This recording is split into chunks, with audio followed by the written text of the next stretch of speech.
السلام علیکم students, I am your teacher Mahwish. I am your Urdu and اسلامی art teacher. How are you students? Hope you are all doing good. Students open your book. ہم اپنے lesson کی طرف چلتے ہیں. ہم دیکھتے ہیں آج ہم نے کیا پڑھنا ہے. اسٹوڈنٹس ہم لوگوں کا لیسن شہد کی مکھی تھا، جس کے ہم لوگ 3 پیجز کمپلیٹ کر چکے ہیں. آج ہم نیکسٹ پیج کے بک ریڈنگ کریں گے. یہ سیکنڈ لاسٹ اور لاسٹ پیج ہمارے پاس رہ گیا ہے. آج ہم اس کی بک ریڈنگ کر کے اس کو کمپلیٹ کریں گے. آپ لوگوں نے اس کا ہوم ورک یہ ہوگا کہ آپ لوگوں نے یاد کر کے اس کی ویڈیو بنا کے مجھے سینڈ کرنی ہے، کوئی سے ایک بھی پیراگراف کی. ٹھیک ہے اسٹوڈنٹس، پھر نیکسٹ ورک ہم لوگ نیکسٹ ڈیز میں کریں گے. دیکھیں اسٹوڈنٹس، ہم اپنے لیسن کی طرف آتے ہیں. رب کریم کے حکم سے خالص شہد تیار کرنے کے لیے ایک اور مؤثر نظام موجود ہے. ٹھیک ہے، اللہ تعالیٰ نے یہاں پر ایک اور بھی مؤثر نظام بتایا جس میں خالص شہد تیار کیا جاتا ہے. شہد کی مکھیاں جب باغوں اور کھیتوں سے واپس اپنے چھتے میں پہنچتی ہیں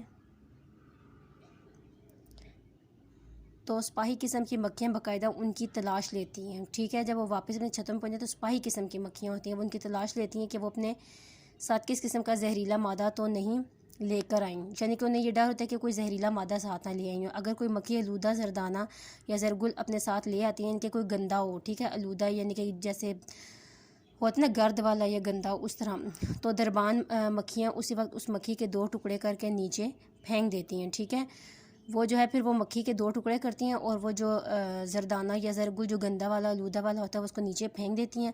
اگر ایسا انتظام موجود نہ ہو تو ممکن ہے کہ شہد میں بہت سے زہریلے مادے شامل ہو جائیں اور جو انسانی زندگی کے لیے خطرناک ثابت ہو. ٹھیک ہے، اکثر مکھیاں ایسی ہوتی ہیں جو اپنے اندر گندا آلودہ زردانہ یا زرگل لے آئیں نا، تو پھر وہ دوسری دربان مکھیاں ہوتی ہیں، وہ ان کے 2 ٹکڑے کر کے اس آلودہ جو زردانہ اور زرگل ہوتا ہے اس کو پھینک دیتی ہیں. کہتے ہیں اگر ایسے نہ کریں نا تو پھر وہ شہد میں شامل ہو جائے اور جو انسان ہم لوگ کھاتے ہیں جب شہد تیار ہوتا ہے تو وہ ہمارے لیے خطرے کا باعث بن جائے، ہماری جان کا خطرہ ہو جائے. ٹھیک ہے، یہ اللہ تعالیٰ کے حکم سے. دیکھیں، شہد کی مکھیاں پھولوں اور پھلوں کے علاوہ سبزیوں کے پھولوں سے بھی زردانہ اور زرگل حاصل کرتی ہیں. ٹھیک ہے، پھولوں اور پھلوں کے علاوہ پھولوں سے بھی کرتی ہیں، پھلوں سے بھی، سبزیوں کے پھولوں سے بھی. ٹھیک ہے، اس سے بھی زردانہ اور زرگل حاصل کرتی ہیں. سردیوں میں زیادہ پھول نہیں اگتے، لہٰذا شہد کی مکھیاں پھولوں کا رس جمع کرنے کا فریضہ گرمیوں کے موسم میں سر انجام دیتی ہیں. ٹھیک ہے، سردیوں میں زیادہ پھول نہیں ہوتے لیکن گرمیوں میں زیادہ ان کا یہ کام ہوتا ہے. ٹھیک ہے نا، جو شہد کا اکٹھا کرنے کا کام ان کا رس وغیرہ سارا کچھ، کیونکہ پھول زیادہ گرمیوں میں ہوتے ہیں اور اپنے پورے سال کی ضرورت کے ساتھ ساتھ مقدار میں شہد بناتی ہیں جو انسانوں کے کام دیتے ہیں. کیونکہ سردیوں میں موسم خزاں ہوتا ہے، پتے پھول وغیرہ سب کچھ جھڑ جاتے ہیں، پھر موسم بہار میں زیادہ تر ان کا کام جو ہوتا ہے وہ شروع ہو جاتا ہے. شہد کے علاوہ شہد کی مکھی کے جسم میں ایک خاص قسم کی موم بھی خارج ہوتی ہے جس کی مدد سے مکھیاں چھتائے تعمیر کرتی ہیں. یہ موم ہمارے کام بھی آتی ہے. گرمیوں کے موسم میں کارکن مکھیاں ہزاروں کی تعداد میں اکٹھی ہو کر اپنے پروں سے چھتے کو ہوا دیتی ہیں. ٹھیک ہے، دیکھیے خاص قسم کا موم خارج کرتی ہیں، اس کی مدد سے جو مکھیاں ہیں وہ چھتا تعمیر کرتی ہیں، جو ان کا چھتا ہوتا ہے نا وہ بناتی ہیں. یہ موم ہمارے کام بھی آتا ہے. ان کے کارکن مکھیاں گرمیوں کے موسم میں ہزاروں تعداد میں اکٹھی ہو کر اپنے پروں سے چھتے کو ہوا دیتی ہیں، اپنے پروں سے چھتے کو ہوا دیتی ہیں. ٹھیک ہے، تاکہ زرگل کے اندر موجود پانی خشک ہو جائے اور خالص شہد باقی رہ جائے. ٹھیک ہے، اس کے اندر زرگل کے اندر کوئی ہوگا پانی وغیرہ، اللہ تعالیٰ کے حکم سے ایسی چیزوں میں ہوتا ہے تو پھر وہ پانی خشک ہو جاتا ہے اور خالص شہد تاکہ رہ جائے. وہ ایسا اس لیے بھی کرتی ہیں کہ کہیں گرمی سے شہد خراب نہ ہو جائے یا چھتے کی موم پگھل نہ جائے. ٹھیک ہے، شہد کی مکھیاں دوسرے حشرات کی طرح سردیوں میں لمبی نیند میں نہیں جاتی ہیں بلکہ اپنے چھتے میں ساتھ ساتھ جڑ کر بیٹھ جاتی ہیں تاکہ گرم رہیں. ٹھیک ہے، دوسرے حشرات کے اور کیڑے مکوڑے لمبی نیند سو جاتے ہیں لیکن یہ سوتی نہیں ہیں، ایک دوسرے کے ساتھ جڑ کر بیٹھی رہتی ہیں. شہد کی مکھی مجموعی طور پر جب تقریباً 1,20,000 کلومیٹر کا سفر طے کرتی ہیں اور تقریباً 20 لاکھ پھولوں کا زرگل چوستی ہیں. ٹھیک ہے، 20 لاکھ پھولوں کا یہ زرگل چوستی ہیں، تب کہیں نیکسٹ پیج پہ آئیں، تب کہیں جا کر صرف نصف کلو شہد تیار ہوتا ہے، یعنی کہ آدھا کلو. ٹھیک ہے، نصف یعنی کہ آدھا حصہ یہ شہد کا تیار کرتی ہیں.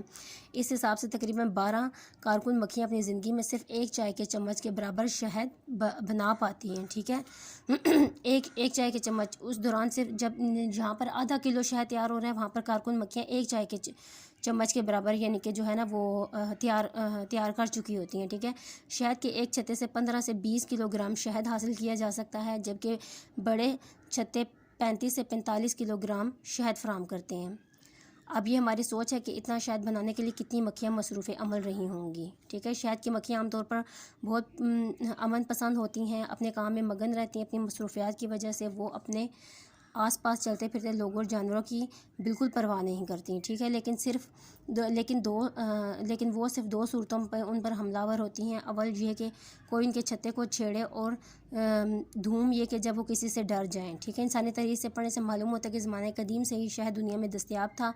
اہرام مصر کے مقبروں سے شہد کے مرتبان برآمد ہوئے، اور سائنسدانوں کے مطابق ان میں موجود شہد کا ذائقہ بھی بہت زیادہ خراب نہیں تھا.